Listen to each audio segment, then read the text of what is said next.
De inmediato vamos a comentar sobre este hecho y tener mayores detalles sobre qué grupo terrorista es, de qué manera opera en esta zona, de qué manera ha sembrado el terror también en los últimos años. Lo vamos a comentar de inmediato, Pati, con Ricardo Valdés, exministro de Seguridad Pública. ¿Cómo está, señor Valdés? Muy buenos días. Bienvenido. Muy buenos días, muchas gracias. Muy bien, señor Valdés. En primer lugar, este grupo terrorista, ¿qué información se tiene? ¿Qué relación tiene este grupo terrorista con el narcotráfico? Si es que lo tiene, ¿se trata de Sendero Luminoso, de un remanente? ¿Qué información se tiene de parte de, bueno, de la policía, de las Fuerzas Armadas, sobre este grupo terrorista? Esta es una facción disidente que fue manejada por los hermanos Quispe Palomino. Ahora solamente queda José, o Víctor, como es su nombre en la realidad. Son una decisión de Sendero. Ellos, cuando se produce al inicio de los años 2000 el movimiento acuerdista, es decir, que Abimael Guzmán decide proponer un acuerdo de paz. Artemio en la zona de San Martín lo sigue. Él solamente se dedica a hacer una serie de acciones de difusión política en Tingo María, etcétera, en Monzón. En el sur, más bien, en esa época, Feliciano establece lo que sería una decisión de Sendero llamada Proseguir la guerra popular. Era un poco la síntesis como se conocía el grupo Proseguir. Esta sección se refugia en la zona del Braem, concretamente en la zona de Vizcatán, que Feliciano manejó como si fuese la capital económica de Sendero, y establece un vínculo muy, muy estrecho con los narcotraficantes, y que a lo largo de los años significó que ellos le daban seguridad a los narcotraficantes, todos ellos locales, que producían obviamente la cocaína y la transportaban. Ellos daban la seguridad a las columnas que transportaban la droga.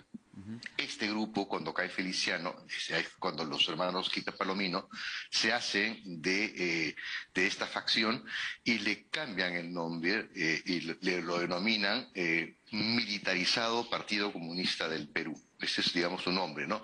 Marxista, leninista, maoísta. Este grupo es el que maneja Ebrahim. Ha tenido a lo largo de los años, desde el año 2007-2008, un conjunto de atentados, yo diría que importantes casi todos los años.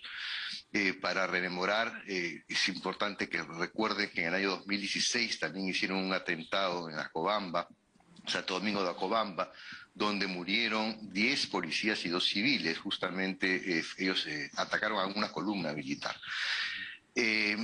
La estructura un poco de lo que ha ocurrido antes de ayer en Vizcatán del N, en Junín, que es una zona que limita con la zona de Vizcatán, en Huanta, en Ayacucho, tiene ciertas características un tanto peculiares.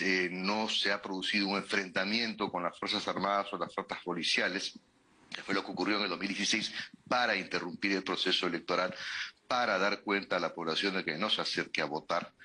En este caso, más bien, parece una combinación de dos factores. Por un lado, lo que ellos llaman la limpieza social. Ellos tienen un pensamiento bastante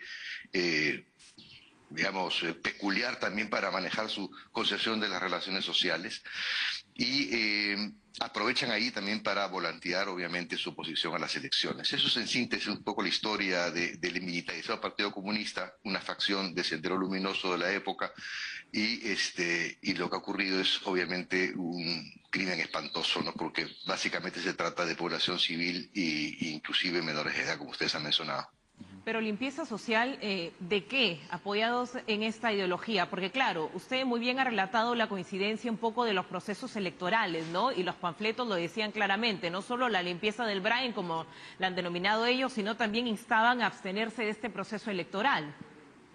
Si ustedes miran con detenimiento y leen el volante, verán que ahí ellos hacen referencia a los bares o a los prostibares, como se les conoce, por ejemplo, en la zona de Madre de Dios.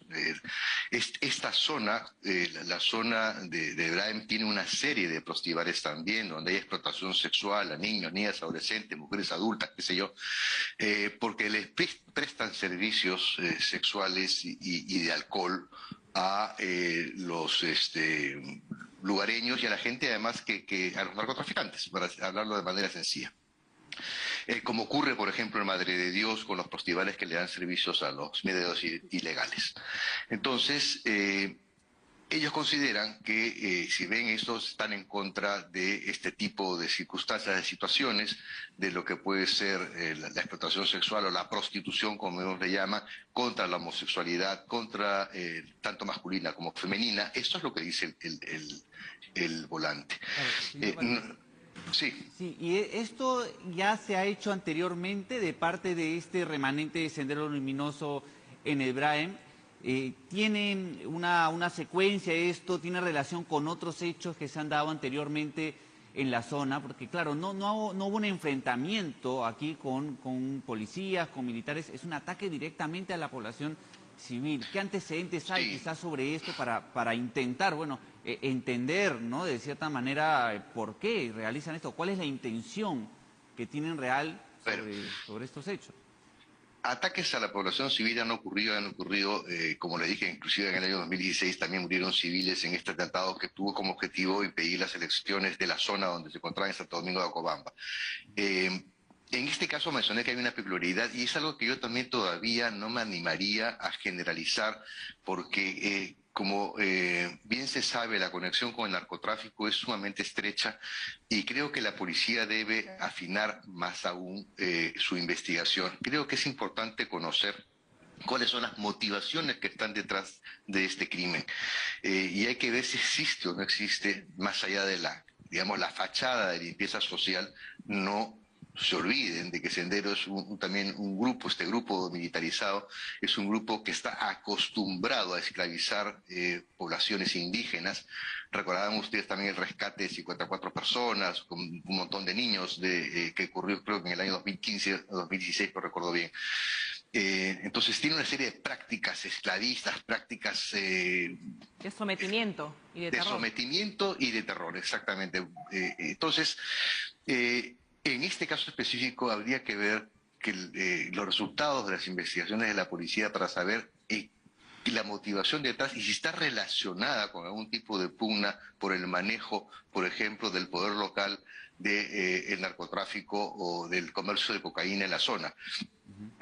Puede ser que se hayan juntado el hambre y la necesidad, puede ser que ahí tengamos, digamos, una síntesis, una sincronía de una serie de crímenes y sobre todo de delitos, ¿no?, que están asociados, como predije, el terrorismo, el sicariato, el narcotráfico, digamos, la explotación sexual, hay de todo. Entonces, ¿Qué se puede hacer más allá de las bases que existen y que han sido, entendemos, reforzadas, pero todavía falta?